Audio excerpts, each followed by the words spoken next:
Boa tarde, pessoal. Vamos lá, mais um bate-papo de forma rápida, não quero demorar muito não, tá? Uma coisa importante hoje é ainda sobre o processo de emagrecimento e a obesidade e o microbioma intestinal. O que é isso? É a sua flora intestinal, como é chamado hoje, microbioma intestinal. É todo o ambiente do intestino que nos leva a fazer engordar ou emagrecer. E isso é verdade mesmo que o intestino tem um papel fundamental nesse processo de emagrecimento ou de obesidade? O que é que vocês acham? Clica aqui embaixo, responda aí embaixo aí, tá certo? Comente aí embaixo. Eu sou o Dr. Dagoberto, sou médico e biólogo e vamos falar hoje sobre esse importante assunto que é um dos temas mais estudados nos últimos anos, tá? É o intestino como fator produtor de hormônios, como fator que balanceia também o processo de emagrecimento ou de engorda, ok? Vamos lá, vamos prosseguir aí com esse tema. E então, o que compõe esse microbioma intestinal?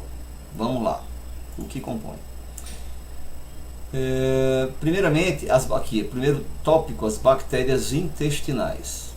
Tá? Bactérias intestinais são divididos, existem inúmeras bactérias intestinais, mas as mais importantes no processo de engorda ou emagrecimento são essas daqui: os Firmicutes e os Bacteroidetes. Firmicutes representando a classe mais gram-negativa, um tipo de classificação que tem gram-positiva e gram-negativa das bactérias, e no intestino não foge a regra. Existe uma proporção, exatamente essa proporção que eu estou falando aqui, tá? Aqui escrito, proporções. A proporção entre Bacteroidetes e Firmicutes é que está associado com entre obesidade ou não. Isso depois de um estudo surgido em 2006 e publicado em revista a mais importante do meio científico, que é a Nature, lançou um estudo mostrando que sim, o intestino tem um papel importante na produção de certas substâncias que podem levar as pessoas a emagrecer ou a engordar, tá certo? E hoje já se tem até uma coisa meio estranha, transplante de fezes. Imagina isso, se tira do intestino do obeso as fezes por colonoscopia, um preparo colonoscópico, e depois injeta a fezes lá dentro em pessoas magras, e os estudos mostraram que as pessoas começavam de repente a emagrecer. E aí começaram os estudos desde aquela época, em 2006. E hoje se sabe que realmente vários e vários trabalhos já foram publicados, se sabe que realmente hoje tem uma grande importância sim a flora intestinal, não só no processo de obesidade e emagrecimento, mas como produção de hormônios, de inflamação pelo corpo, em produção de doenças autoimunes, tá? E esse aqui é o grande X da questão, mas vamos falar isso mais na frente. Então, bactérias intestinais, Firmicutes e Bacteroidetes, é uma balança. Quando existe mais Bacteroidetes, que são grão positivo, as pessoas emagrecem. Quando a balança está ao contrário, tem mais Firmicutes, essa classe de bactérias, mais em relação à outra, engorda. Tá? Então, foi observado que no intestinos de obesos existia mais Firmicutes do que Bacteroidetes. Tá? E aí vem uma questão polêmica. O segundo item aqui. E a questão do uso dos antibióticos? A questão dos antibióticos versus probióticos, que uma coisa ou outra. Antibióticos todo mundo já conhece, né? Compra na farmácia contra alguma infecção respiratória, intestinal, de pele, infecção urinária, tá? E esses antibióticos têm ação nas bactérias intestinais? Sim, pessoal, infelizmente mata tanta bactéria ruim como também mata a nossa flora intestinal, o nosso microbioma intestinal. Então esses antibióticos acabam realmente com as bactérias boas, que são os bacteroidetes, que consequentemente alterando a flora vai alterar a composição dela e consequentemente um estímulo maior à resistência insulínica, ou seja, existe trabalhos mostrando isso, há uma resistência à diminuição dos níveis de insulina, isso fazendo com que as pessoas comecem a ganhar gordura, porque a insulina é um hormônio obesogênico, ou seja, gera inflamação e obesidade, tá certo? Ele acumula a gordura. E probiótico seria o contrário. Probiótico já está dizendo pró, a favor de, da vida, bios, biótico. Então são bactérias que a gente dá manipuladas para melhorar a flora intestinal, tá certo? Vocês se lembram quando vocês tinham uma infecção intestinal, tomavam antibiótico? ou se tem alguma diarreia em si, a gente toma probiótico e melhora essa diarreia, porque eles modulam o sistema da flora intestinal, tá certo? Bom, vamos lá. E esse outro aqui, a ligação, e como realmente existe mesmo a ligação, como eu falei, a ligação entre obesidade e flora intestinal. Isso foi dito em 2006, como eu falei na revista Nature, como está aí, tá? Já tem até falado sobre isso aí. Existe sim, por essa quebra na barreira intestinal, por presença de mais bactérias gram-negativas do que gram-positivas, fazendo com que altere essa flora intestinal e aí gerando resistência insulínica, levando à obesidade. Beleza? E em termos de o que é serotonina e incretina? Tá? Serotonina, já as pessoas... Incretina talvez não, mas serotonina, muita gente já deve ter escutado sobre ela. Exatamente aquele hormônio da felicidade, da tranquilidade, da paz, né? Da saciedade junto com a dopamina, que é muito produzido no cérebro. E pasmem, foi descoberto que o intestino é um dos maiores produtores de serotonina do organismo. E a partir dessa descoberta começaram a surgir várias literaturas e livros, inclusive. Um bem famoso, do grande neurologista e neurocientista inglês, David Perlmutter, o famoso livro A Dieta da Mente. Eu acho que você já deve ter ouvido falar sobre esse livro, que trata exatamente sobre flora intestinal e ansiedade e depressão. Tanto é que as pessoas que têm muita ansiedade e depressão têm baixos níveis desse hormônio serotonina, tá certo? E olha onde é produzido muito no corpo? Exatamente, intestino. E hoje intestino e depressão tem muita coisa a ver, o próximo tópico, tá certo? Então, e até se diz que o intestino produz mais serotonina do que o próprio cérebro. Imaginem, a gente tem um sistema neurológico dentro do próprio intestino. É o segundo cérebro, como eles falam, né? No livro ele fala isso aí, o segundo cérebro, né? E a incretina, o que é incretina? Tá? A incretina, existe várias incretinas, tá?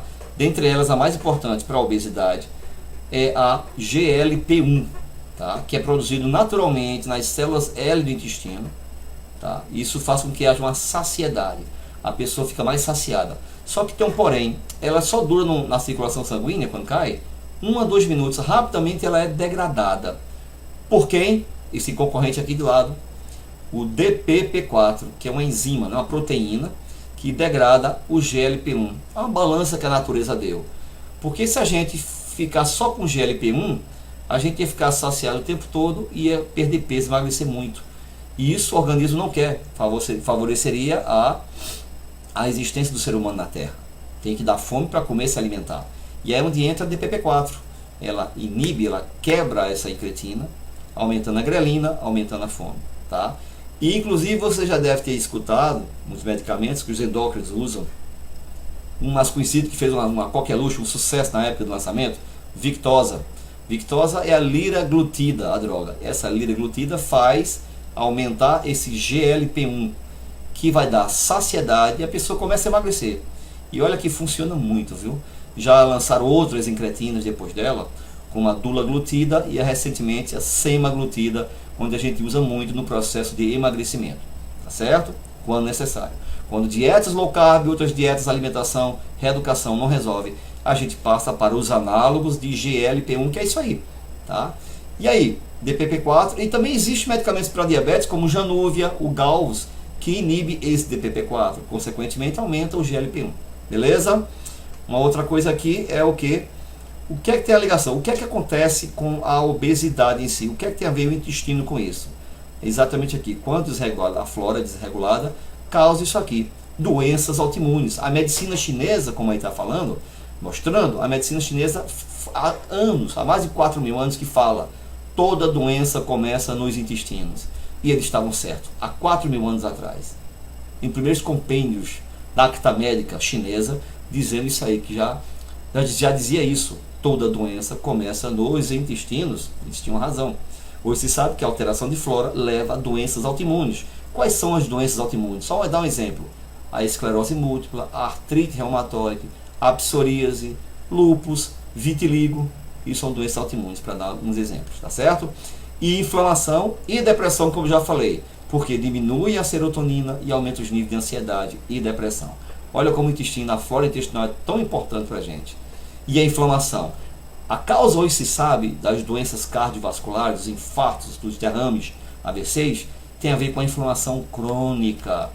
E essa inflamação crônica começa nos intestinos, porque desregula a flora, lesa as bactérias gram-negativas, Firmicutes, lesam ao intestino.